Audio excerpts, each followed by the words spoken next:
Children have an almost involuntary response to music. It just makes them want to get up and move. But there are other lifelong benefits.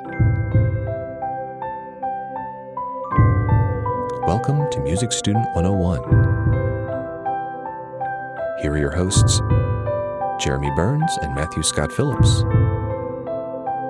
to discuss just a few.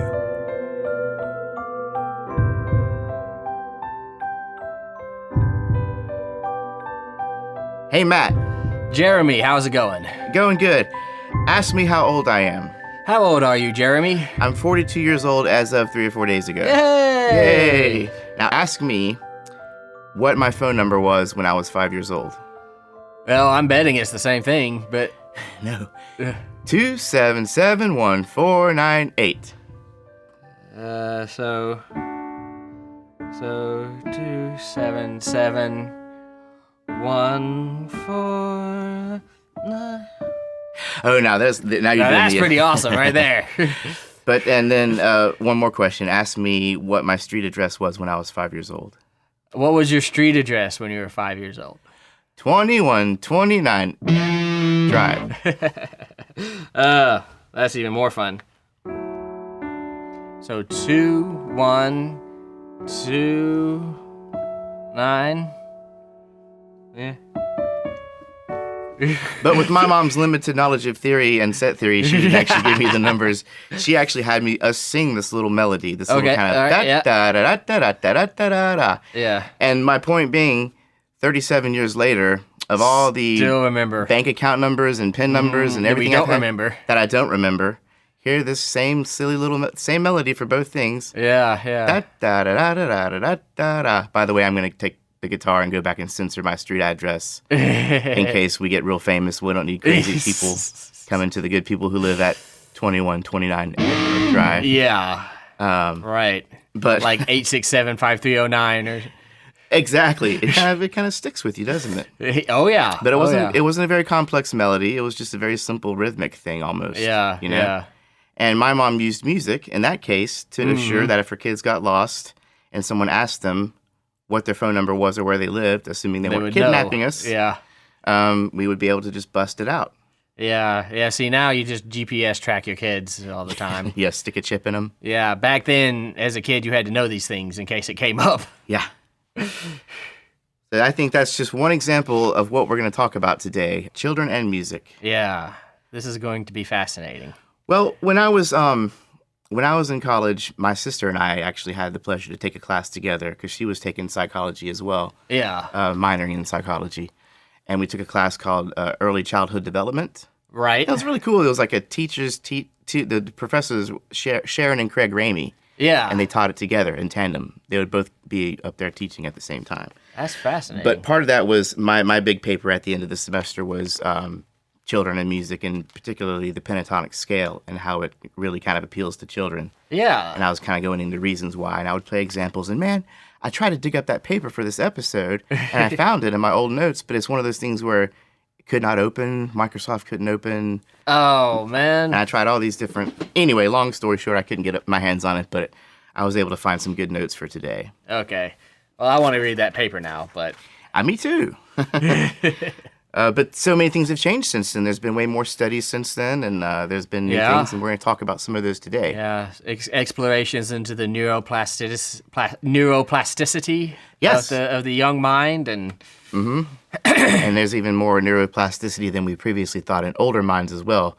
Neuroplasticity being the brain's ability to redefine and reorganize itself based on making new neural pathways. I can't wait to hear about this. This is sort of a what would you call it? Like a pet topic of mine, a pet favorite topic or pet interest of mine. Oh yeah, is music in the brain and music in development. So we're gonna talk about the brain a little bit too, because we're gonna have, I think, later on an episode on that kind of thing. Yeah, definitely should do that.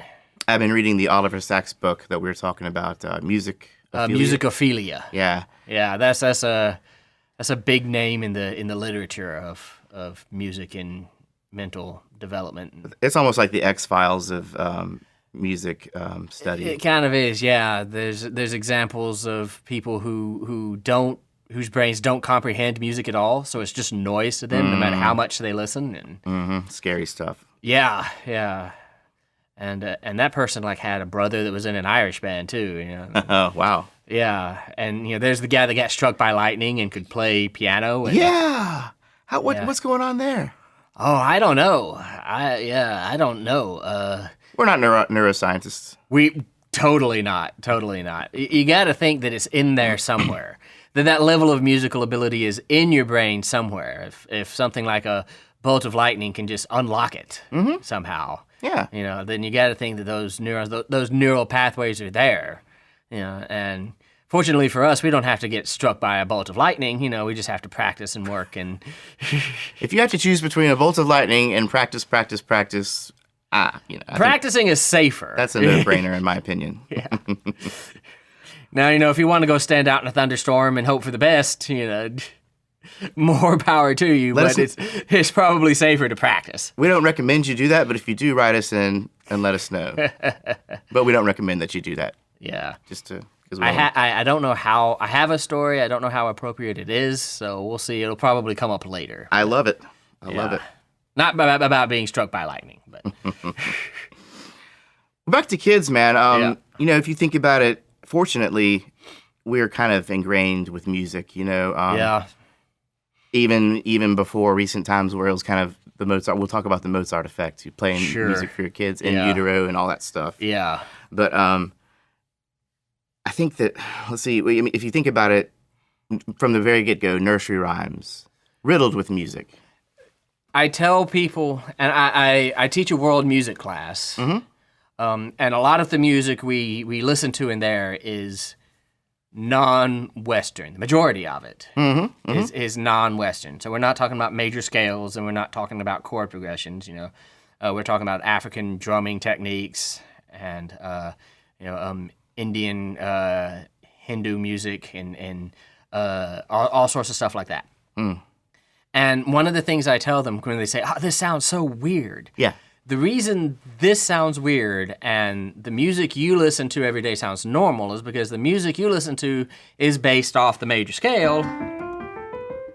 And you have been listening to that since literally before you could talk. Yeah. Literally since before you mastered language, you had mastered...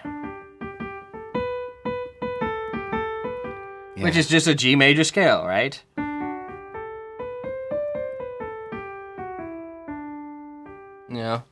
Absolutely. So in Western culture. Right, yeah, in Western culture. If you had grown up, listening to African drumming, that would feel normal and natural to you.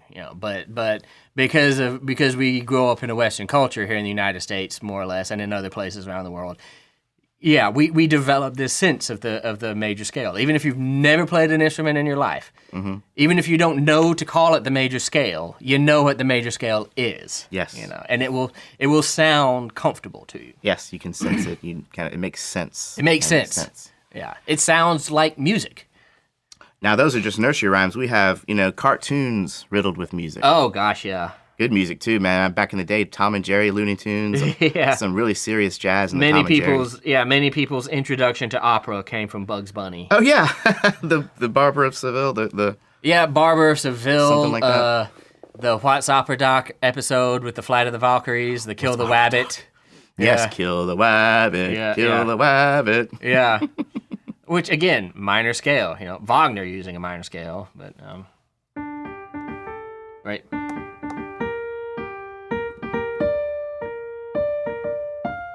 G minor chord. Yeah. So, you've been listening to major and minor chords all your life. Mm-hmm. And it goes beyond that, too. You got special occasions. Happy birthday, as we just witnessed. Yep. Holidays, music. Daily calls to prayer, church. Yeah. Christmas tree. Yeah, or sorry. Try that again. That's not like the NBC thing.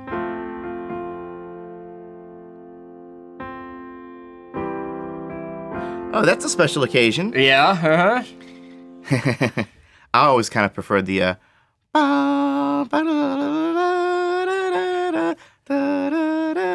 Yeah. What Is that It's a fanfare of some kind. yeah, that is. Oh man. Now I'm caught on the spot trying to remember all of my music history education. Well, there's a lot to go through. Maybe if you had sang your notes while you were put your notes to melody. It's a Baroque fanfare, and it's either Monteverdi Entrance of the King, or it's Handel's Water Music, or something like that.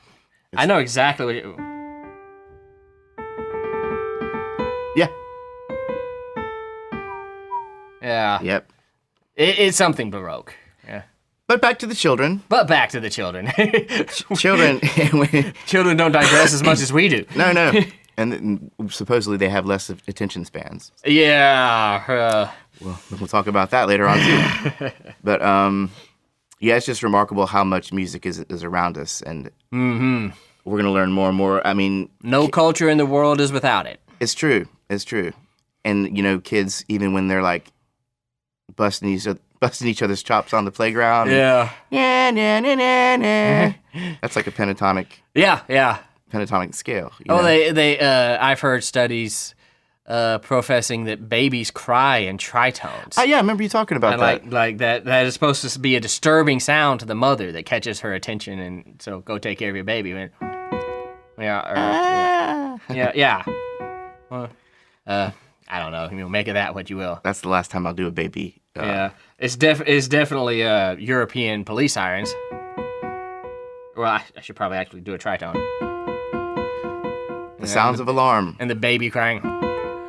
Well, again, my new favorite podcast, 20,000 Hertz, they did an episode on crying. Oh, wow. And it was kind of cool.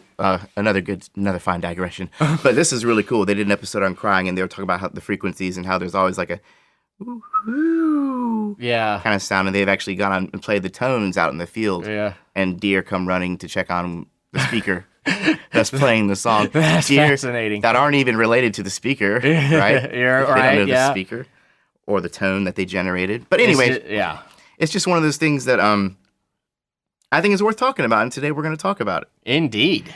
But first, obviously, it's time to talk about some new listeners. And Yay, we love new listeners. Matt, since I'm going to do a lot of yapping today, I'll let you take a couple of these, actually. You want sure. to kick us off? Yeah, so first of all, we have a new review. Alrighty. From Dark Side of the Bass. I love love it already.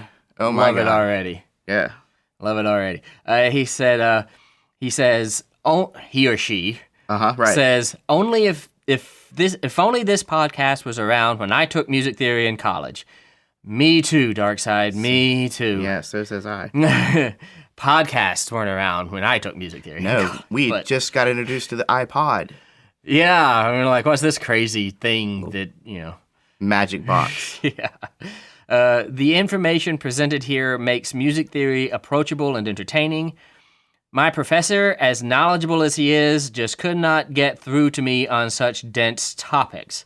Matt and Jeremy kill it and keep me coming back for more. Oh, thank you so much. Yeah, right. I've been binge listening for a few weeks and actually look forward to the next lesson. I think I've attended more Music Student 101 podcasts than my actual theory classes. Well, thank you so much. That might have been part of the issue, but, We're just supplemental. We're like supplements. I mean, you're missing a lot of theory classes. It can be easy to get behind, but we do appreciate your listening, and if we can help make those dense topics a little easier to wade through, that is at 100% what we are here trying to do. Yeah, we really appreciate that. We will endeavor to continue to measure up to the standard of our listeners. All the while, we don't recommend it replacing your music theory course in college. Although it's not that... We could totally digress about our original intentions for the podcast when we first started. Yes, we could. Being a companion to the college music student, to help them through theory. But, we've since, developed a wonderful listenership of people who are just passionate about music in general, and that's great. Yes. So if you're a music student in college, maybe show up to theory class, but also listen to our podcast. Indeed, very important. Very important indeed. And so we have a new Patreon patron. Stefan Strohmeyer. Yes. A 29-year-old software developer from Stuttgart, Germany. How cool. This might be our first German write-in. Indeed, yeah. I started with guitar lessons 20 years ago as a child studying classical guitar. Up to this day, I still continue to take private lessons to improve my playing and my general understanding of music. That's great. I love hearing stories like that. At the moment, I am playing in 2 plucked string orchestras, 1 guitar orchestra and 1 orchestra with mandolins, mandolas, guitars, and a double bass. That sounds cool. That's the one I want to hear. Yeah, send us some recordings. Yeah. We want to hear. I mean, all of it, of course. Yeah. But definitely the mandolins. I'm a kind of mandolin nut. Yeah, as well as in a trio with a cellist and a singer. I want to hear that too. Since classical guitar teaching often doesn't focus on theory that much, I actually didn't get to know theory better until the last 3 or 4 years when I switched to a different teacher. Having also worked with a rather challenging theory textbook so far, I wonder which one that one was, I really like your way of explaining difficult topics. I also think that especially playing and analyzing those examples helps to really understand what theory is about. I don't know if you always realize that, but I guess you actually accompany many people in their daily lives.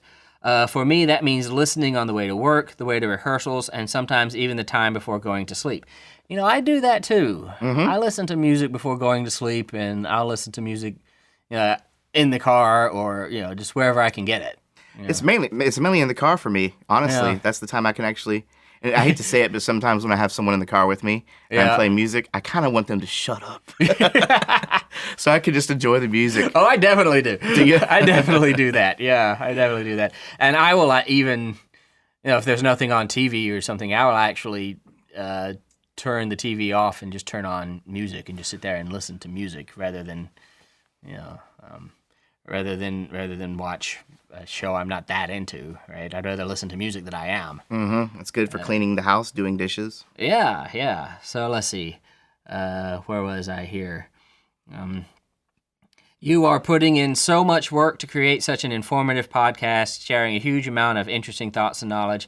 Thank you so much for your time and effort. I hope many more episodes full of theory and digression. Well, we can promise you lots more theory and lots more digression. Yes, for sure. That's one thing we can promise. Yes, and guarantee, anyways. Yes, and Dankeschön for your wonderful comments, and it makes us feel so good to hear that we're having a positive impact on the lives of everyone out there. Absolutely, and thank you, Stefan. Thank you indeed. Now, finally, we have a listener mail. Awesome. And let me go ahead and say that we've had a couple of people write in before this listener, and just know that you will be addressed. We will hit you up. But I wanted to expedite this one because a few episodes ago, we actually put out a call to younger listeners, college students, people who might be in just getting into the School of Music. And we want to know how this is helping them. Right. And finally, we have one. Nice. We have Fabi Bijach. Very nice. From Puerto Rico. Now, Fabi says, "Hello, I'm Fabi from Puerto Rico.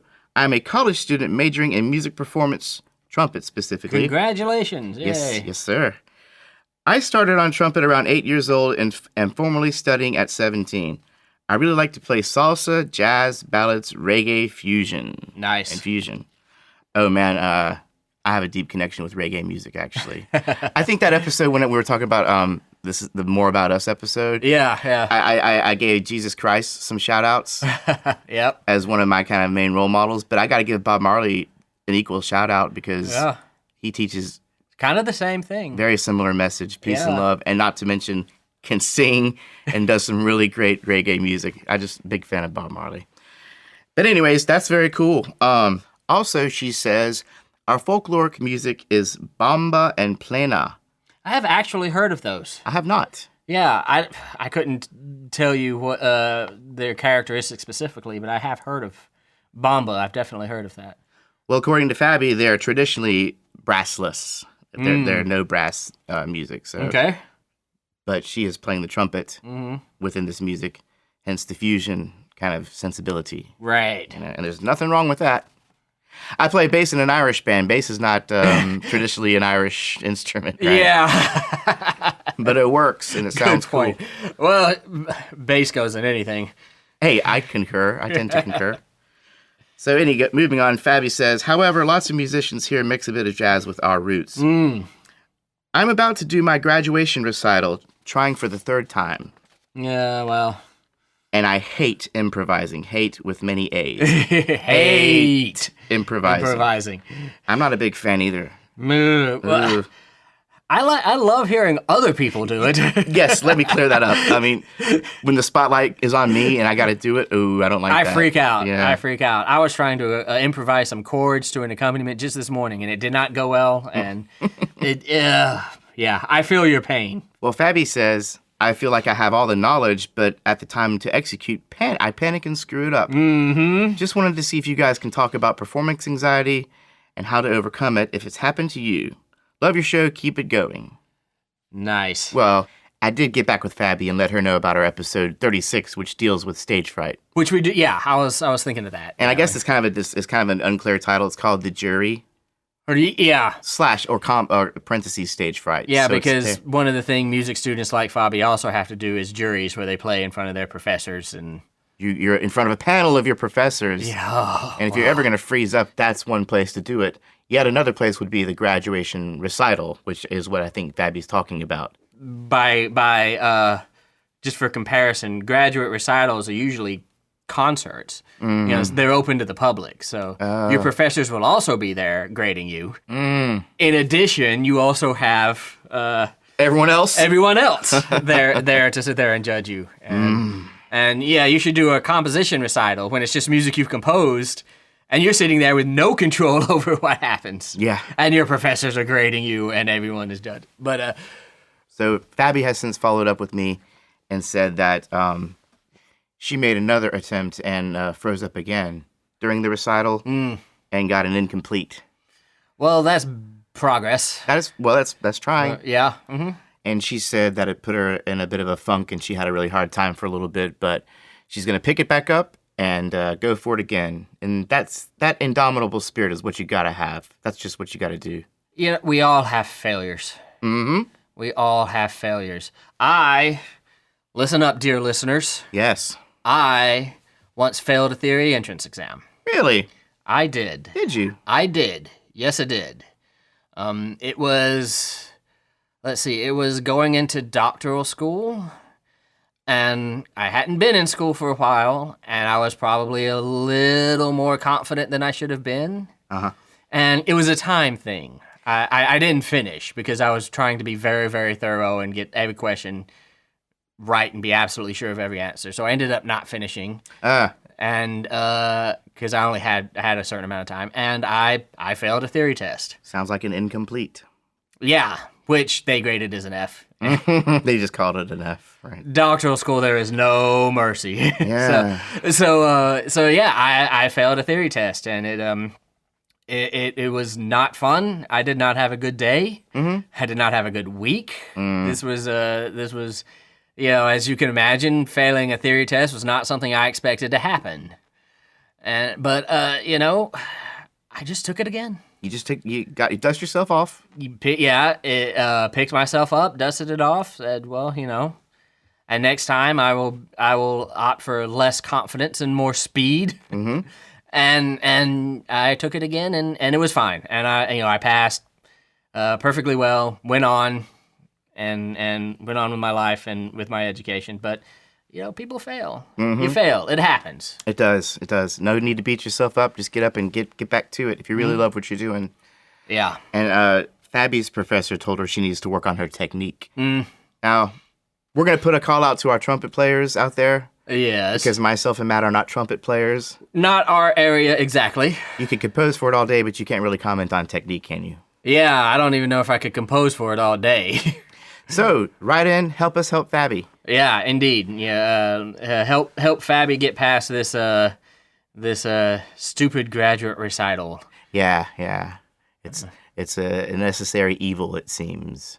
Well, it's an evil that is deemed necessary by some people. Right. I guess it's a necessary evil. They can't let you out of college not be able to play a concert. So. Well, performance is a big part of being a music student or being a right there in the musician. name of the major, music performance. There you go. Right. So Could always switch to theory. yeah. But we had some really good tips and techniques for that kind of thing. Indeed. In the episode on jury and stage fright, and one of her teachers recommended meditation and things like that. Mm-hmm. And I think we recommended I think meditation. So. That was part of the that. episode. Yeah. Meditation is good. Yeah. Pre-concert routines are good. Pre going on stage routines. Do the same thing every time you go on stage. Ooh, you know? For technique, my cello instructor, Craig Holtgren, had me play in front of the mirror. Yeah. And I would just watch myself playing, actually. Makes sense. And kind of compare it to other cellists that I knew what they were doing. Right. Am I doing it like Yo-Yo Ma would do it? Right. Or right. Yeah, so I mean, there's ways to get around it, and man, stage fright and nerves, I can't comment. I mean, I've had them, you've had them. Yeah, sure. It's taken whiskey in the past, but not so much anymore because I've gotten so used to it and comfortable with it. But it was not easy at first. My best piece of advice would be, remember the movie in the 80s, Top Gun? Yeah. Keep sending him up. Keep sending them up. Keep sending him up. Keep doing it. Keep doing it. Keep doing it. Keep doing it. Yeah, and keep freaking out and keep going up anyway. And it will just get easier. Play for your friends. Maybe you got a family gathering. Yeah. Hey, Aunt Joanne, check this out. You know? Yeah, right. Yeah. Yeah, my family was a family full of musicians, so playing for them could be nerve-wracking too. But well, either way, Patty, we're going to track your progress, and we want you to keep us posted because we're rooting for you. We are. Keep on listening to Music Student 101. Yes, you have a whole community of musicians behind you. Yes, absolutely. And they are actually very interactive and very engaging, and it's very cool. So let us move on with the episode, shall we? Indeed. Okay, Matt, are you familiar with a little thing called the Baby Shark Ditty? Don't play it. I will not. Yeah. We're not going to play it for you guys because you'll be thinking about it, apparently. Well, we don't have to play it. We don't have to play it or hum it or anything. You're already thinking about it. You've already heard it, man. It's one of those things that apparently is taking the kids by storm. Kind of like, I love you. Yeah. You love me. Which did back in the day. That was our jam. And today is Baby Shark, which is hilarious because, sharks don't swim in families like that out in the wild. That's not an actual thing. And they're not cute. They're menacing. They're menacing, but they're God's creatures. Yeah, indeed they. We gotta love them. Indeed they are. Yeah, but I could go on a rant. Well, there's actually a very interesting counterpoint in taking something scary like that with big sharp teeth and putting a cute little tune to it in a major key. Yeah, but don't the fish get away at the end? I know there's several versions, but the fish they're trying to eat get away at the end. Oh, there's a story? In the version I saw. Like I said, I think there's several different versions now. But now the cute little sharks are going to starve. Yeah. All right. Anyway. So I don't have to get into the cycle of life in this podcast, I don't suppose. But play Baby Shark in a slow minor variation. But yeah, man, it's funny to me the way music affects children. And honestly, when I was playing live music, well, I'm always playing live music. But when I play live music and there's children there, like at a festival or something like that. Yeah. Now, here's the cool thing. When your music is moving children, there's no greater compliment to what you're doing. Right. Because children have no inhibitions. They have no one, dance like no one's watching. They don't care if anyone's watching. They don't really care. All that's really happening is sound waves are moving through the air and hitting them, and they're just moving their bodies. Yeah. So it has a very primal kind of effect, where it almost takes control of them, and they're little puppets moving around to your music, smiling and loving every minute of it. Indeed. And to me, that's been some of my best, most fulfilling moments on stage has been watching little children running around and jumping and dancing to the music. Yeah, I bet, yeah. Now, we're going to go ahead and talk about a few things here. We're going to start off talking about the Mozart effect. Right. That's the playing the tape of Mozart while you're to your unborn child. Mm-hmm. And they're supposed to come out smarter or something, right? Yeah. Yeah, exactly. Now, I got this information from there was a really good article called "Marketing Mozart." Okay. On the Oxford University Press Academic Insights for the Thinking World. Wow. That's a publication, Sounds isn't it? prestigious. Doesn't it? Doesn't it?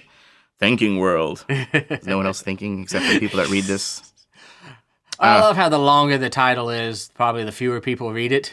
Yeah, right? I mean, like, you think about The New Yorker versus, like, all that stuff. But anyway. Okay. Anyways. So this is the article was by Gary McPherson and Solange Glasser. Now, what is the claim? Like you said, the claim is that playing music, particularly classical music, to your child, specifically Mozart, but also classical, any But kind of classical music in general. It all came from the Mozart thing, but we'll get into that in a little bit. To your child, playing this to your child will make them smarter. So that's kind of a broad claim. Because we're not culturally ethnocentric at all here. No. That's the claim. What are the facts? It's not that simple. I'm sure. So the term Mozart effect was initially created in 1991 by Alfred A. Tomatis. He wrote a book called Pourquoi Mozart? Why Mozart? Exactly, French for why Mozart. And he would use the music of Mozart played in varying frequencies, and, I don't know if that means transposed or just recorded and slowed down or what. Yeah, probably more like, if he's using the term frequencies, I would infer pitch shifted. Yes, that's what I was thinking when I saw that, yeah. But either way, he would use that, and he would play this in efforts to cure certain disorders for his patients. This was a form of sound therapy for people with problems processing sensory input, in this case, audio. Yeah. And it's referred to as the Tomatis method. Okay.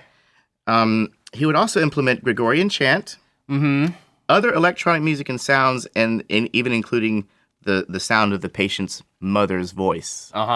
So, interesting, huh? Kind of like adding nice music, but then soothing things. It's all kind of about, Yeah. I have a question, if I may. I hope I have an answer. Did he also employ non-classical music?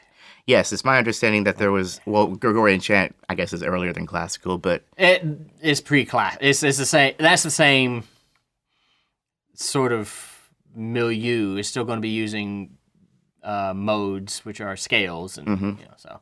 It's a more simplified form of classical music, really. So. Yeah. But as far as what you're asking, I think I do recall reading somewhere that he would use electronic music and other kind of things. Okay, and electronic music meaning like... Nah, that I didn't see. They weren't very specific. Yeah, like Edgar Varese or like EDM or...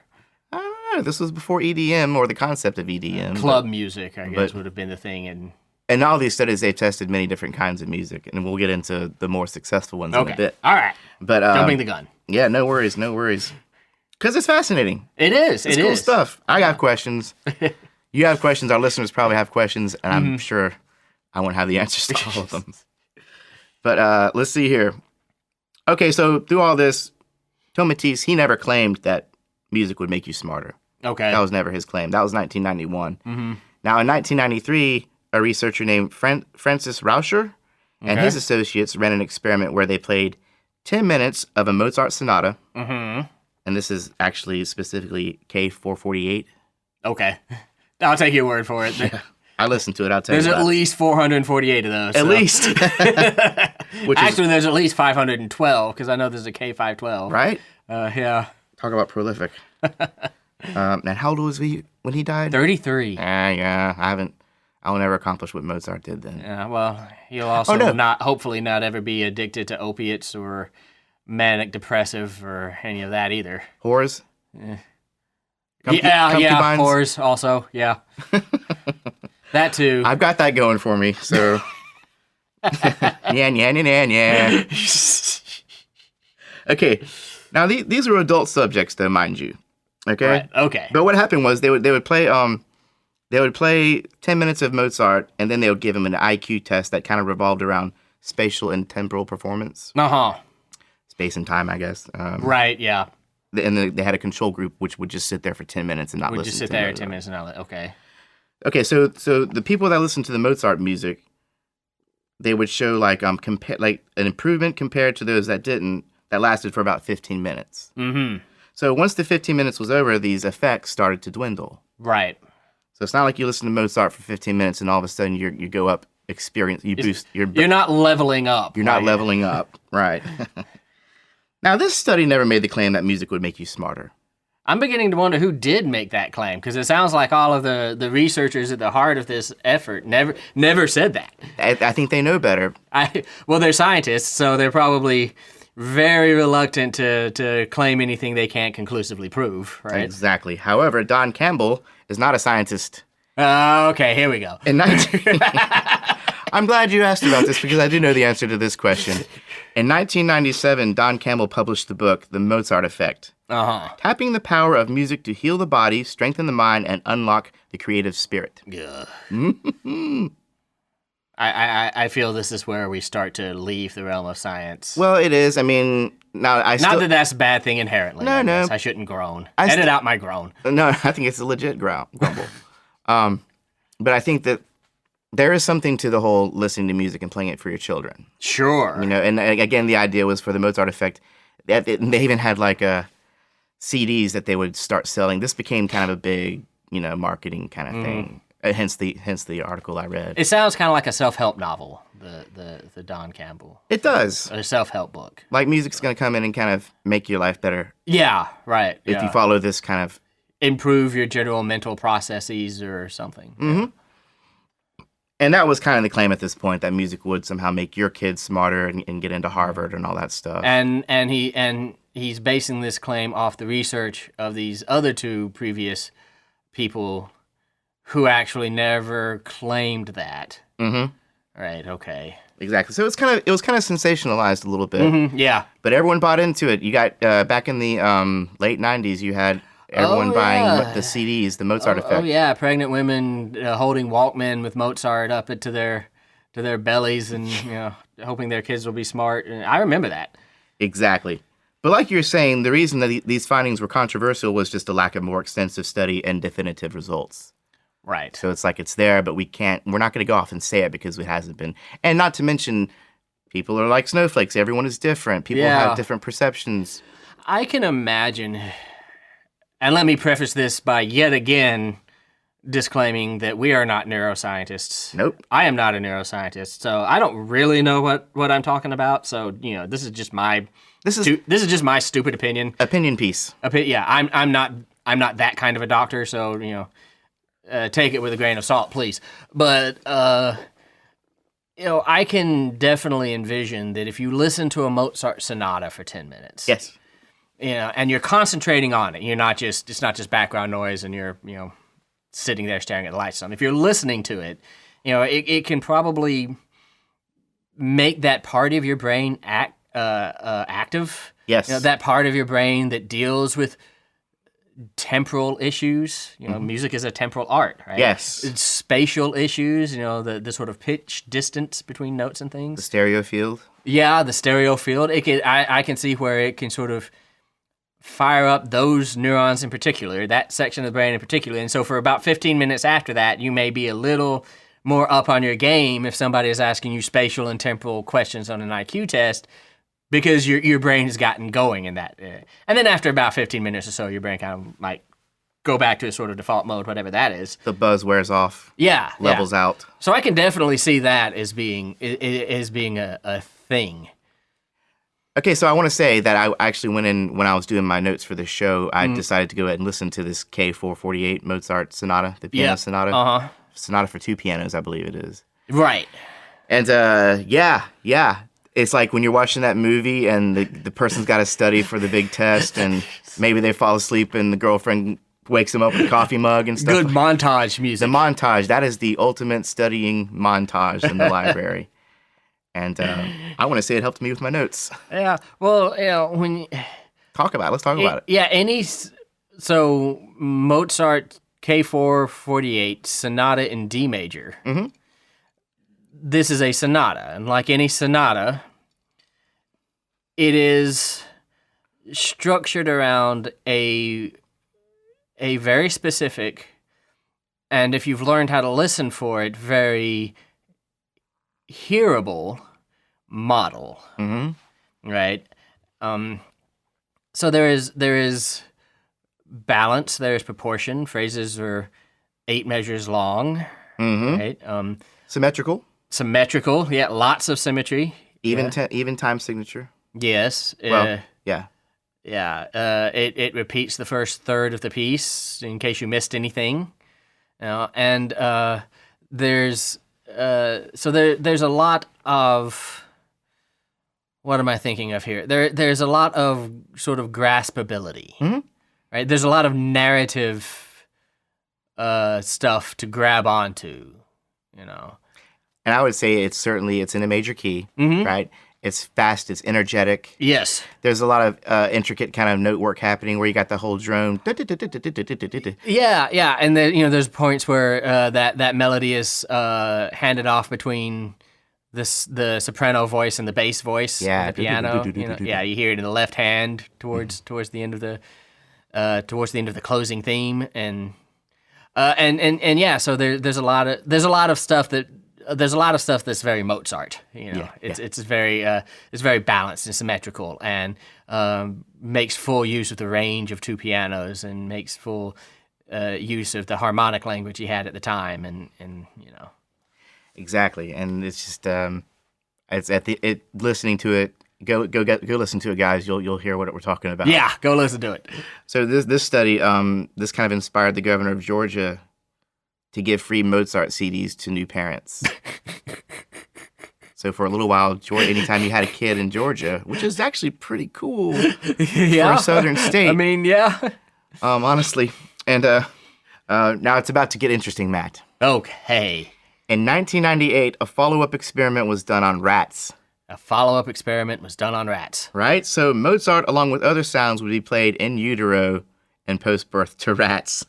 Okay. I just picture a mama rat with some headphones on her belly playing Mozart. That's probably exactly what happened. Tiny little headphones. Little rat-sized headphones. But the Mozart rats solved the mazes faster. It turns out they actually ended up showing improvement. That's the name of my next band, the Mozart Rats. The Mozart Rats. Copywriting that now. Yes. Let it be said. Let it be known. No, it's not just rats. In 1998, this was attempted with cows at Purdue, Indiana. So they would play techno and rap music. This wasn't so much effective. Back to your earlier question. Yeah, this is cows. I don't know. I mean, I was about to say this is cows. There's no correlation. Can we get some sort of baseline comparison of the intelligence of people and rats and cows right now? But before I continue on cows, let me remind you. I don't know if you remember, but we had science fairs as kids. Yeah. And a lot of kids would do the thing where they would play music, Mozart, classical music for plants. Yeah. Mm-hmm. And the plants, these aren't cows, these are plants. They would grow healthier and stronger when exposed to positive music like this. You know what I mean? So they say. Yeah. You can't really hold a fifth grader as accountable for observation bias. Yeah, exactly. But just to say, as far as the cows were concerned, the cows that did listen to Mozart and other similar music, and I think they played Everybody Hurts from REM. Yeah. And, what was the other one? But it was more mellow, more pretty music. Yeah. These cows had a 3% increase in their milk output. 3%. Not the milk fat. I'm talking about the volume. The actual milk, right? Mm-hmm. Thank you, Michael Stipe, for the extra 3% of milk. Yeah, man. Way to utilize those cows to their fullest potential. Yeah. I will admit to a certain amount of latent skepticism. I think I'm taking that with a grain of salt. Uh-huh. Something I've come across studies like this in my research before, and I can't speak to the guy with the cows in Purdue, but in my research, one of the things that made me just want to yell at a piece of paper, if that's even a thing, crumble it up. Yeah, is how people would do studies like this.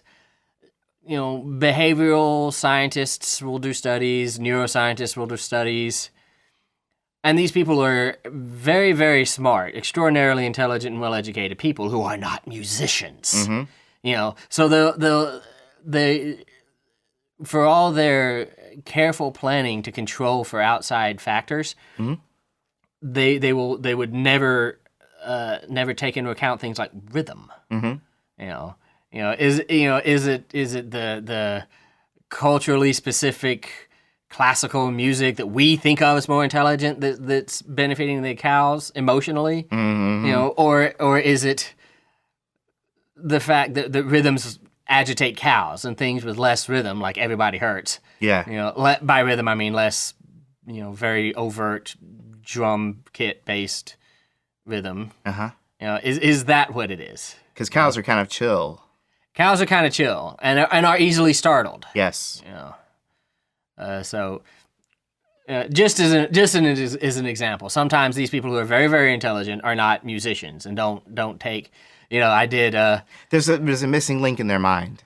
Yeah, I read a study once on whether people could perceive two different keys at once in music, and it was the two different types of music they talked about weren't even really in two different keys. So it was again, you got to be careful. I'm a little skeptical. You take it with a grain of salt. That's healthy, I think. Yeah, I'm an academic. I don't believe anything anybody tells me. Right. It's all garbage. And speaking of garbage, back to humans. Speaking of garbage. Back to humans and babies. The big question was it Mozart specifically? And that's the big question. Was it Mozart? We're touching on this. The effects, or are these findings really a product of what is termed enjoyment arousal? Now, I will say that in some of these studies, they would use Mozart, but they would use slower minor compositions. Yeah. And the effects weren't quite as pronounced. So there's also something to say about the major key, about the tempo, things like that. Yeah, again, you got to consider some musical elements: key, tempo, meter, rhythm, sound quality. So how good was this recording? In an audio perspective, how was it fuzzy and overall sonically pleasing? Yeah, or was not? It high definition recording, or what passed for that in the 80s? Or 90s? Exactly. Now, all that to say, if the whole Mozart thing is BS or just not a thing, what's the worst that can happen? Your kid ends up listening to and maybe liking Mozart. Wait, is that so bad? Is that so bad? Because really, aside from formal lessons, do a lot of kids even get to hear classical music these days? Oh, man, yeah, don't get me started. Think about it. Don't get me started lamenting, not just the dearth of classical music in our modern culture, but the dearth of music. Yeah. Nothing. Yeah, don't even get me started. I'm bound to offend someone, so let's not even get on. Shall we move on then? Yes. Okay, now the following was gleaned from a great article that I found on PBS Parents. Okay. The Benefits of Music Education by Laura Lewis Brown. Mm-hmm. And she's talked to a few people here, and basically what I got from this article was that when a child is learning music, the brain is taking on many tasks at a time. It's a very integrating experience. I mean, what do you think? I mean, you're reading, you're listening. Yeah, well, I've definitely read some studies myself that talk about how very, very malleable a child's brain is during those crucial developmental years, those sort of toddler years. They actually learn faster than adults do. Absolutely. Because their brain is just at that stage where they're just taking in just everything. I mean, you think about how complex any language is. Yeah. I mean, it is ridiculously sophisticated, this form of communication that almost all humans engage in. And to just be learning that, just to be learning how to do that, go ask adults trying to learn a second language how difficult it can be. And kids just pick it up through sheer observation, through sheer rote, Absolutely. So yeah, their brains are developing fast. They're learning a lot. And it's my understanding that continues up until their early 20s, and then it starts to kind of teeter off. It's probably stronger when they're even younger, between the ages of 2 and 9. Yeah. Again, not a neuroscientist, not a child development professional, but my understanding is that there's some crucial developmental years that are sort of the 2 to 9 years, And then they're still very malleable, especially musically speaking and culturally speaking. They're still very malleable and able to pick things up very quickly into the 20s. And once you start getting into your 20s and 30s, you're kind of who you are. Yeah. And learning new things is not impossible. It's just more.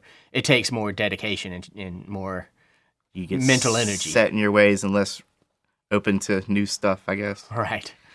Well, I'm glad you We brought can up, all attest. I'm actually glad that you brought up language because there was a study from NAM.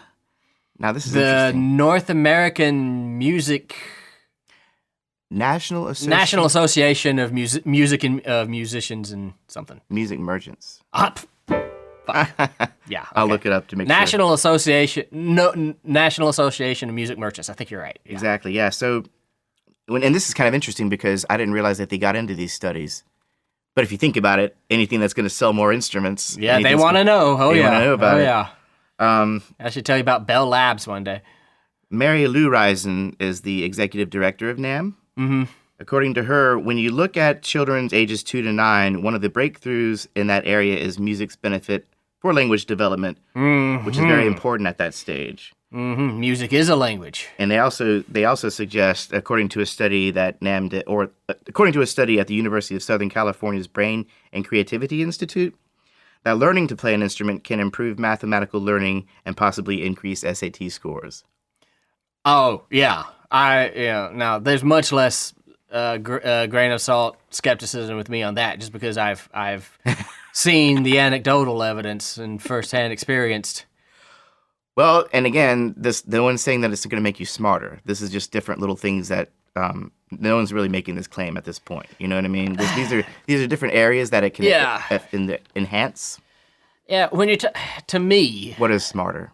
Yeah, that was what I was going to ask. What do you mean by smarter? Are we talking about just raw intelligence here? Mm-hmm. Because I feel like the grim reality is most people have generally the same level of raw intelligence. Mm-hmm. The human brain is capable of X amount of comprehension, which is much better than a monkey's and probably much worse than our future alien overlords.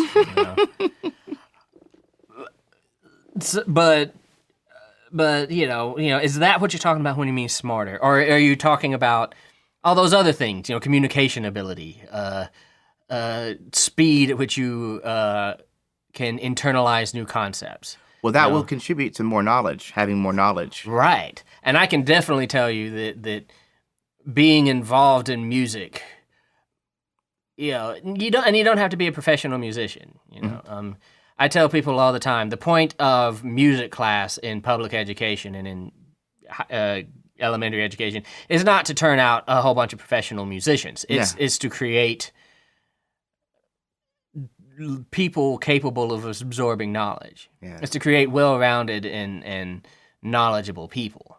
Mm-hmm. Because you learn tasks that range everywhere from rhetorical comprehension, music is a language, spatial and temporal comprehension, like we were talking about, concept, not just hand-eye coordination, but hand-brain, concept to performance, ability, working with a team. Mm-hmm. Think about the social aspects to being in a band, a marching band or any kind of band, in which you have a role that is specific to you, that only you have the knowledge and training to do. And the responsibility to do. And you must perform your role and add that to the greater collective role of your colleagues who have similar individualized roles to create a greater whole. Yeah. Think about the lesson that is to teach people how to do. Think about how useful that is. How valuable. Yeah. In just in everyday society, to have somebody that is able to do that. Mm-hmm. It's not about being a professional musician all the time. If you go on to be a professional musician, great, wonderful. But you don't. That's not its only value. That's not every end game to every person going into music study. Surely not. Yeah. Well, most of us are born with the ability to receive and process sound in music, right? Right. Most of us. Music education and learning to play an instrument can augment those abilities because it stimulates the parts of the brain that deals with processing language, like we were saying. Yeah. This occurs in the left lobe or hemisphere of the brain. Yeah. Likewise, the development of language can enhance the parts of the brain that process music, so it works Sure. both ways. Right, yeah. You know? Yeah. And a quick talk about the brain, okay? Let's talk about the brain. Because like I said, we are going to get into music and the brain at some point.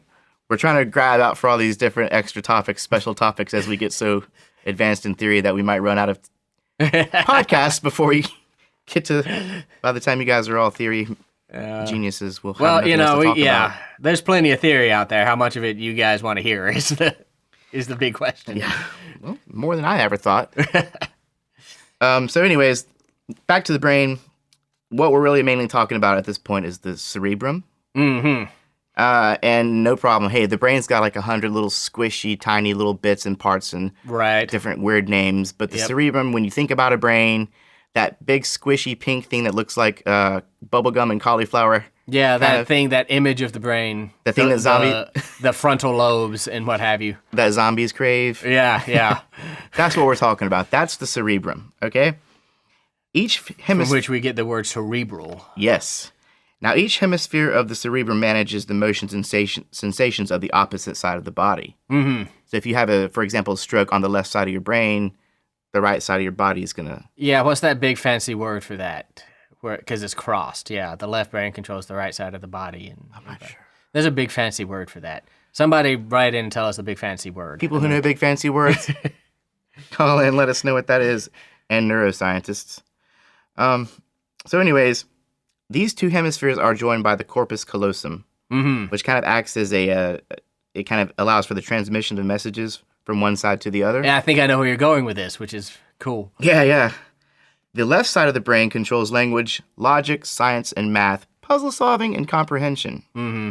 Now, the right side of the brain, which people often got this confused, but the right side of the brain is more associated with creativity, spatial abilities, risk-taking, feeling, attention to the big picture, artistic and musical skills. Mm-hmm. So it's kind of cool that music can stimulate the left part of the brain, given that part of the brain doesn't really associate with music. Right, yeah. So much. I have heard of studies where people have been monitored with an EKG when they were listening to music and when they were playing music, and the whole brain just lit up. Yeah. You know, parts of the brain, the entire brain just lit up like a Christmas tree. It was stimulating everything. Parts that don't even light up on a daily basis. Right. Parts that don't even see the light of day on a daily basis. Yeah. Well, let's talk about this whole thing about increased IQ and better test scores. Let's talk about that. Because there's been a couple of studies regarding all this. Mm-hmm. There was in 2004, E. Glenn Schellenberg, and I think we brought him up before at some point. I think we mentioned that name before. He, at the University of Toronto, Mississauga, he published a study from 2004 in psychological science. So we had 3 groups of kids, okay? Uh-huh. One group, and each group was a dozen kids, 12 kids. One group, and these are all kids 6 years old. Okay. I should just go ahead and say, each group, a dozen kids, 6 years old, okay? Okay. One group had 9 months of piano and vocal lessons. Uh-huh. They tested their IQ before their first grade year. And then they had 9 months after the test of piano and vocal lessons. Right. One group took drama lessons. And then one group took no lessons at all and just went about their lives as they normally would. Okay. Why drama, do you think, Matt? Why would you think that would be a part of their experiment? They're probably trying to control for, are the results the influence solely of music, or are the results the influence of any kind of arts education? Exactly. So here's the results. Now, after this year of music, or the 9 months in the school year of music, tested at the top, the music group averaged 3 points higher compared to the other 2 groups on standardized tests. I am not surprised. Now, the drama group did not get the IQ boost. The drama group did not get the IQ boost. Okay. That's hard to say. IQ boost. IQ boost. That the music people did. Yeah. And obviously neither did the control group. Right. However, I will say that the drama group, because this goes back to what you were talking about earlier too, saw some increased social benefits more so than the music group. Yeah. If you can imagine. Yeah, I can easily imagine. Yeah. Because in music, you're kind of learning your part. You're kind of individualizing. Well, you do that with drama too. You go home and you practice your lines. Yeah. But it's way more social because there's human interaction that occurs in drama that doesn't occur in music. And probably, I could imagine that in drama, you're developing parts of your brain that lead towards social improvement. Very much. Right. You're working on your body language and voice tone and communication, and you're working on the expression of emotion. Yeah. Not just through a musical language like we musicians, but with yourself, with your body and voice tone and all that, and you're expressing your emotion. So I could see that, if they did the study differently and we're looking for those things, it would probably be the drama kids at the top and the music kids who are getting some benefit, but not as much as the... Right. Yeah. Right. Because what's 3 IQ points compared to social stability? Nothing. Not really. A lot. Yeah. If I had to pick, I would pick the social stability. Unfortunately, I probably have the 3 IQ points. I would rather have the social ability. I don't know if I have any of those things. Where was I for that test? Okay, so music education can also result in higher test scores, like we were saying. In 2007, Christopher Johnson, professor of music ed and music therapy at the University of Kansas, published a study where they compared schools of high-quality music education versus schools of low-quality music education. The students with higher quality music ed programs scored 22% higher in English and about 20% higher in math on standardized tests. Again, not surprised. And this is regardless of the socioeconomic variances between the schools. So they could test this in the poor area and the wealthier area, the same. Private school, public school, whatever. Yeah. I find that pretty interesting. It's a big number, for sure. It's a big number. Yeah. 20% increase is pretty significant. Yeah. And again, does this mean smarter exactly? It means better comprehension. Yeah. And it's because you've got more practice at something that requires comprehension to be good at it. At a crucial time in your development, you are learning to master tasks. Yes. And that's going to come in handy when you go to take a standardized test. Oh, and another thing that comes in You're learning how to learn, Yeah, exactly. Which is it's not very well taught. Not a lot of people know. Again, you probably just don't even want to get me started on standardized tests and education versus learning. I will rant. This will turn into, musical Rush Limbaugh before you know it. Oh, no. Matt is making a squinty face here. So let's just move on. Shall we move on? Okay. Before I get into my old man rant. Well, let's talk about this whole thing about retaining information, okay? Okay. Because you're going to need that for taking tests as well. That's a big part of taking tests. Right. According to Dr. Kyle Pruitt, professor of child psychology at the Yale School of Medicine, people with musical training tend to be good at recalling verbal information. Gee, I wonder why. What kind of shape would I be in, Matt, if I was not a musician? What kind of shape would we all be in? I don't know. Yeah. So better at recalling verbal information. Yeah, so like maybe if you're learning verbally, if you're learning things. That's interesting. That's very interesting to me because I've always felt like I was the kind of person that I would rather you just explain something to me. I'm not good at reading instructions for things. I famously don't read the instructions when I'm putting together a piece of furniture or something. Me too. I'm either trial and error, or if I do want to learn something, I'm pretty good at reading about it. But really, I feel like I learn best when someone's explaining something to me. I used to never take notes. And this was something I would sort of pretend to take notes as an undergrad, but then as a master's, I kind of knew who I was, and so I never took notes, it would drive my teachers crazy. They thought I wasn't paying attention, but I was just listening to them talk. And that's kind of because I felt like that's how I learned best, and I never attributed that to a musical education, but maybe the two are linked. Yeah, maybe so. And I'm the same way, honestly. Heather, my wife, is always like, "Are you reading the directions?" I'm like, "Yeah." And we're like, nah, shut up. How hard can it be? How hard could it possibly be? But I'm telling people, hey, yeah, I'm reading musicality. I'm reading Music in the Brain. I'm reading all these. I'm not reading them. I'm driving around in my car listening to the audiobook. To them on the audiobook. Yeah. Yeah. all the information's still there. I just seem to retain it better because I read a whole page and realize I wasn't paying attention to the page that I read. Yeah. Where was I? Oh yeah, and I'm so head in the clouds. I'll read a page and then have to think about that page for 2 hours. Mm-hmm. There's probably just an efficiency for someone having to explain things. Love the TED Talks. Yeah. Love podcasts. Obviously, that helps. But TED Talks, man. Well, I think the main takeaway from this whole discussion about whether music makes you, quote, smarter or unsmarter is actually pretty well summed up by Dr. Pruitt, who we just brought up here. And he says, it's important to not oversell how smart music can make you. Music makes your kid interesting and happy, and smart will come later. Couldn't have said it better myself. It enriches his or her appetite for things that bring you pleasure and for the friends you meet. And I would go even further and say it enriches your appetite for things that bring you knowledge. Mm-hmm. Like reading and TED Talks and listening to podcasts. And being able to retain that information. Yeah. So, I mean, is that smarter? I'm using my air quotes here. Mm-hmm. I mean, it depends on your definition. It may not result in higher IQ scores necessarily, but it makes you happier. Yeah, that's great. I couldn't have said it better myself. I think at the very least we can all agree that it has nothing but a positive effect for the most part. I have honestly never heard of anybody suffering any kind of ill effects from studying music. I really, really haven't.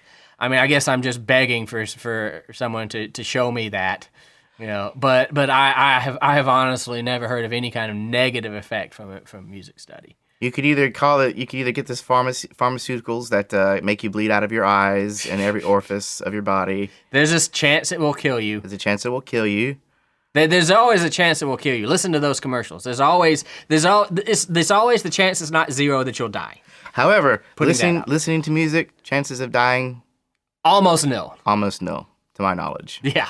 I think there was a song called... Unless you're not paying attention to the bus headed your way or something. You're too busy you're in the groove. You got your pods in, your ear pods in, and not paying attention, get hit by the bus. Failing that, yeah. Well, there was a song called Gloomy Monday, and apparently it's the most depressing song ever recorded, and people have killed themselves just from listening to that song. Well, because were they otherwise perfectly happy, emotionally stable people? They couldn't have been because I listened to it and I didn't kill myself.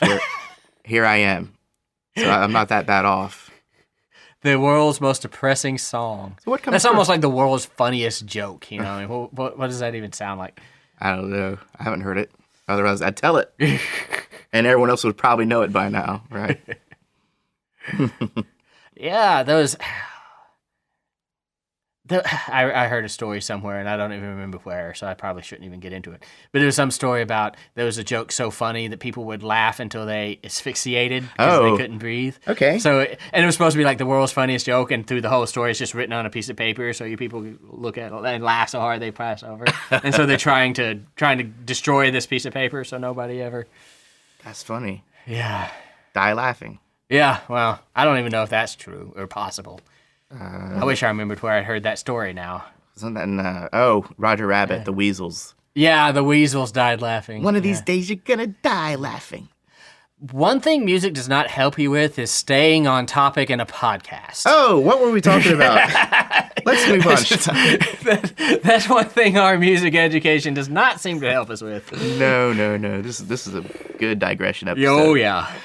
Okay, now that we've talked about music and its effects on the brain and the effects of children and their development, we're going to spend this last little bit talking about recommended instruments and recommended teaching and having kids learning their music and some good suggestions, okay? Okay. I was able to find this podcast called Preschool and Beyond. Nice. Episode 9, The Power of Music, hosted by Mike DeLotte. Okay. He talks to Jessica Jenkins, and she's the director of the Community School of Music at Meredith College. Okay. She's a Suzuki method teacher. Ah. I don't know a whole lot about the Suzuki method. Do you? I know what it is. It's a method for learning string instruments that is widely popular, and I think it has something to do with numbering fingers and numbering spaces on the strings and stuff like that. Well, it seems to be kind of a standardized thing. There's like 10 CDs that are recommended that have the music for the. Yeah, that's what it is. So the notes kind of have numbers. So you learn 1, 3, 1, 2, 1 kind of. Maybe so, but I don't. My understanding is it's mainly kind of ear based. You're kind of submerging your kids. You're starting them off playing music for them when they're young, as we often do. But they're playing the songs on these CDs. So there's standardized songs that they. I know it's extraordinarily popular. It is, yeah. And I've known people who were raised on the Suzuki method, and they're great musicians. Oh, sure, yeah. But parents, they also tend to get educated with their kids when they're taking lessons. So if it's a young enough kid, they'll spend the first 15 minutes educating the parent. Right. How to play the instrument and how to do it. So it's kind of 2 for 1. Yeah, really. And then you go home and you set up 15 minutes a day where your kid, studies and everything. But she was saying, first of all, we want to talk about preparation, kind of the early years. Again, always try and play music for your kid. If you don't, I can't comment on whether or not, because you'll see some kids headbanging to like Slayer. Yeah. On the YouTube videos. Sure. And you have to wonder if they just really like it and they enjoy it, is that going to have the same positive effect as Mozart would have, for example, because of the whole arousal. And that's kind of, to me, that's kind of the big $1 million question, right? Was it Mozart that was doing this, or was it music exposure? Enjoyment arousal. Yeah, enjoyment arousal. That's the word I was looking for. Yeah. And is enjoyment arousal the same thing as all the positive benefits, or are you having to go deeper into what you're experiencing to get those benefits? Well, I think because everybody listens to music and likes it. I think to err on the side of caution, I would start with Mozart. Maybe the Beatles, some positive kind of upbeat, happy stuff. Yeah, that's probably what I would, if I had to experiment on my kid. Right. I would probably take that route. But other things you do, they recommend you sing to and with your kids. Oh yeah, of course. My mom always did that. That is historically proven. This is how music has been transmitted through most of human history is by mothers singing to their children, and then the children growing up and singing together. And nursery rhymes are great because they're already written. They have great hooks, simple melodies. And you are learning the major scale. The wheels on the bus. Another thing that you can do when you're singing and teaching your kids, clap along to instill rhythm. Have them clap with you. Yeah. Oh, sure. Yeah. Signs of readiness. If a kid's ready to play an instrument, you kind of have to read your kid. A focus. You want them to be potty trained. At least pretty much. Yeah. Have them potty trained. If you're still working on that, one musical instrument might be a little ways off. Baby steps. Yeah. Hey! You see what I did there? No pun intended. Pun intended. What am I saying?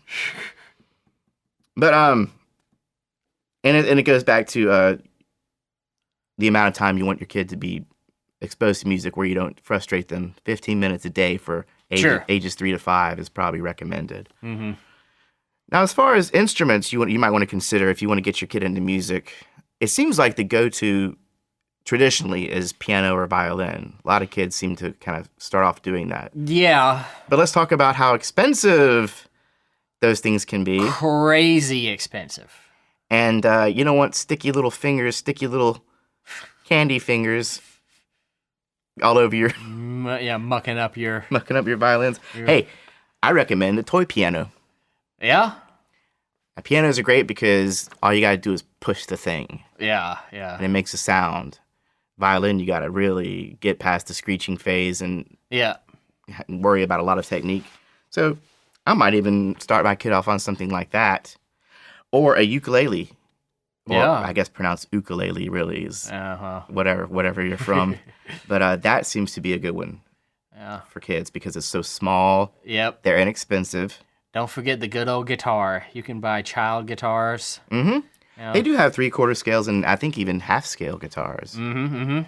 So, but again, that ukulele and guitar would involve the coordination on both ends, which is important for music, There was always a recorder sitting around in our music classes. Little recorders. Sure. Yeah. Very easy. You blow into it, you push the little thingy, and there you go. Great for ear training because a good one is already the major scale. The holes are So you don't have to find the note; it will tell you the note. Exactly. So you can get that in your ears, and then when you go on to a violin where you have to find the note, you at least know where it is. Exactly. Or what it should sound like. Now, if you just want to get a kid into making noise and having fun with it, my sister bought Asher, my nephew, a harmonica. I had a harmonica as a kid. And he can't get enough of that thing. It makes lots of great loud noises. And not to mention, it makes for a pretty cool picture. She got pictures of him wearing his sunglasses and playing the harmonica. Cutest damn thing. Now, if you can't afford a ukulele or a recorder or a harmonica, there's always the voice. There's always the voice. Teach your kids to sing. Sing with your kids. Teach them to sing. Wasn't that a Bob Marley lyric? Teach your children to sing? I don't know. Maybe.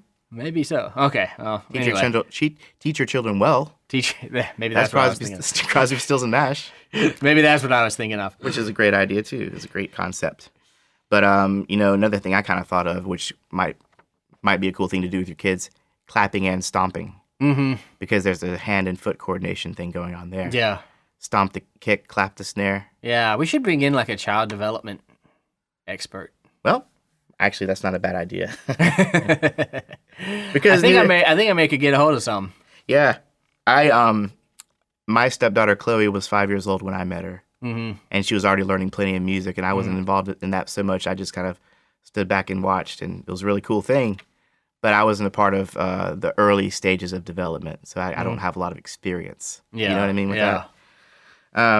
But yeah, man, that's just some cool things to do, and some good ideas of what if you want to get your kid into music. Some good ideas on how to do it. I'd recommend checking out this podcast, Preschool and Beyond, episode 9, for that kind of stuff. We will. Very good episode. So, 3 things to keep in mind regarding these abilities that you can teach your kids. Mm-hmm. They need to be reinforced, practiced, and celebrated. And that's true for your 42-year-old children, too. Yeah. Reinforced, practiced, and celebrated. Reinforced in that I think that you have to keep a regimen, a steady, kind of thing. You got to be... If you're paying for these lessons, you're going to make your kid practice, right?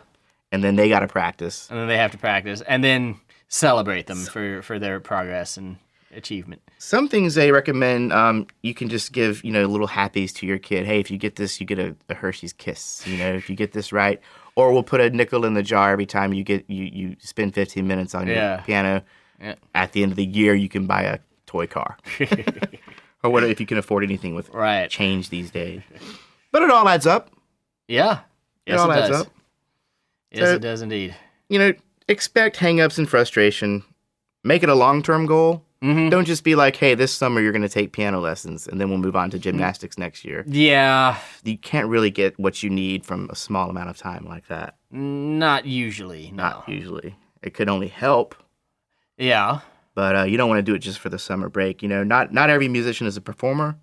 But perhaps it can be ingrained early on. Mm-hmm. Something that might help someone with stage fright, to help avoid stage fright in the future, kind of encourage your kid to perform in front of other family members and encourage them to do what they do in front of you. Yeah. And we all know that if the kid sucks, we can't say you suck. We got to clap. And then maybe give them a little guidance down the road, right? Yeah. Don't crush them. See, this is where, my extended family was full of musicians, so it was intimidating. Oh, you had you're always on the... Yeah. Oh, yeah. Let's just play a couple of little examples, shall we? Okay. You mentioned the major scale. Oh, yeah. That's a big part of the ABCs. Mm-hmm. Wait.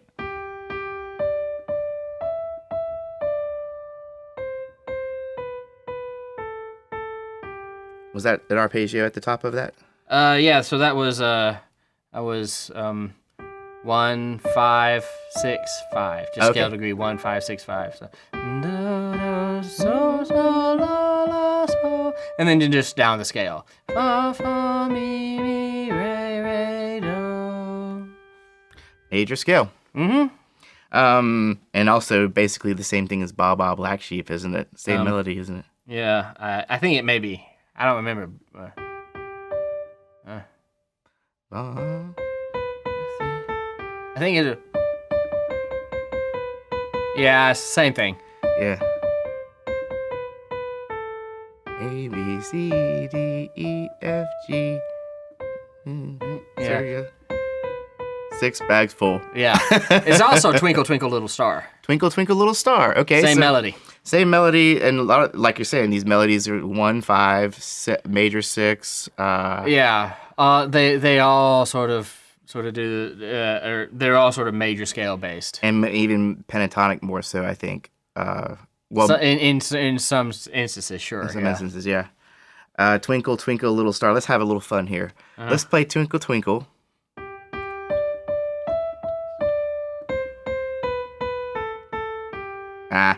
That's the same thing as ABCs and Yes, blah, it blah, blah. is. Actually, like we just said. What's another? The Itsy Bitsy Spider? Itsy Bitsy Spider.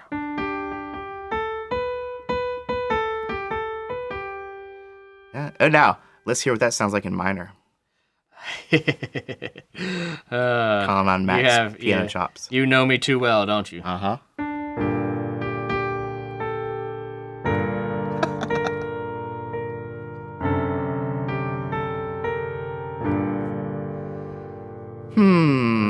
I'm not sure what kind of dreams I would have.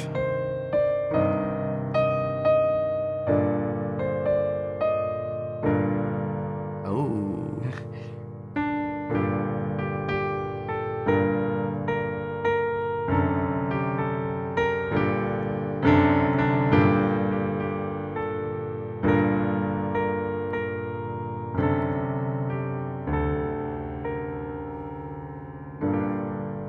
When you do it That like was that, depressing. when you do it like that, it sounds like almost like a Hungarian folk piece It of some kind of kind. does. It kind of does. That's pretty cool. But I don't know what kind of effect that would have if you were playing that stuff in a minor key compared to the nice pentatonic or major keys. I think that it has a different effect on people. You know, I'm teaching beginning composition to a 10-year-old right now that loves minors. Everything he writes is in a minor key. No kidding. Yeah. A 10-year-old? Yeah, he's a happy little kid. I mean, you know, it's not weird in any way or anything. But yeah, he just loves the minors. Well, I'm weird in several ways, but in general, I'm a pretty happy fellow. And, Yeah.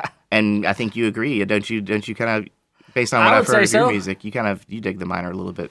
Oh, gee, you think? Yeah, possibly. A little bit? Yeah, definitely. Well, is there anything else we can say about children and music? Teach your children music. Teach your children well. They will thank you. You will thank yourself. The whole world will thank you for the people you're putting out into it. I find that artists and musicians tend to be more sensitive and kind of empathetic for some reason.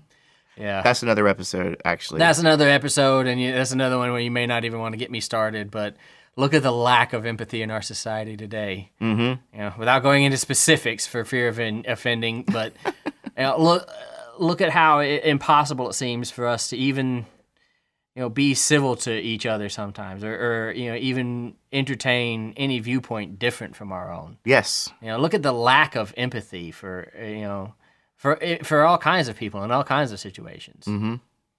You know, that seems to correspond with the decline of music education in our public schools. Right. Just, you know, So if your school's... just putting it out there. So But since these music programs are dropping and falling everywhere, you got to be your own music program, you know. right. Get your kids lessons. You know, a life without music is just so dull. Yeah, oh yeah, I couldn't imagine. I really couldn't. For a recap, I think we'll just we'll say what we learned about the Mozart effect. Yep. It's not complete garbage, in my opinion. It's not necessarily as simple as Mozart makes your kid smarter, but on the other hand, It's not as simple as that, and it's really not as simple as music makes your kids smarter. really, yeah, it's really not. But what it does do is it stimulates and unlocks different parts of the brain that you would not have had stimulated and unlocked otherwise, opening new neural pathways and just widening your overall knowledge base because it Yep. helps you to retain, memorize, comprehend, Yes. solve puzzles. It helps with all those things. And be a happier, well-adjusted person. Exactly. So if you want to teach your kid, get them into music, consider starting at an early age. Crucial ages seem to be from 3 or 4 to 9 years old Yes. to get them started. I was playing music back then, but it was kind of self-taught on my little machine gun Yeah, sound making yeah, me keyboard. too. I wish I'd had more formal lessons at that age. Or did you? Because at that age, would you have just? I mean, some people just don't want to sit. Kids want to go out there and throw the football. I'd have sat for hours. Yeah. I mean, I sat for hours at my mom's piano with no formal education. Imagine if I'd had something to work on. Looking back, I think I did too. Learning my green sleeves and my lavender blue and Well, all those little things on the piano. But I think we can definitely say that music does help and makes a positive impact on children, cows, rats, chickens, and 42-year-old podcasters. and 42-year-old podcasters. So, So on that note, on that note, and before we go, I do want to say one more thing. We are getting more and more people, because we asked and they're delivering. People are sending us music that they've composed and recorded. yes. Okay? Now, we spend about 20 minutes at the beginning of every episode reading listener mail and all that stuff. Might not have time to go into the music the way we'd like to, so I think what we're going to do, and I'm not going to ask what you guys think about this, because we're just going to do it, right? Executive decision. Executive decision. We are going to have an episode, once we get about 5 or 6 pieces, we're going to have an episode on listener composition. And just listen to those pieces. Talk about them, listen to them. React into.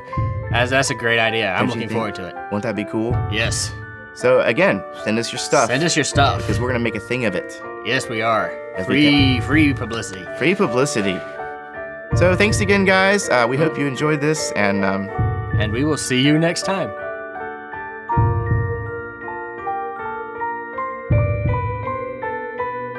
I think that taught us well. Now get out there and teach your children well. If you want to support us with a monthly financial donation, you can do so at patreon.com/musicstudent101. And don't forget, trumpet players, help us help Fabi with her technique. And write us at info@musicstudent101.com.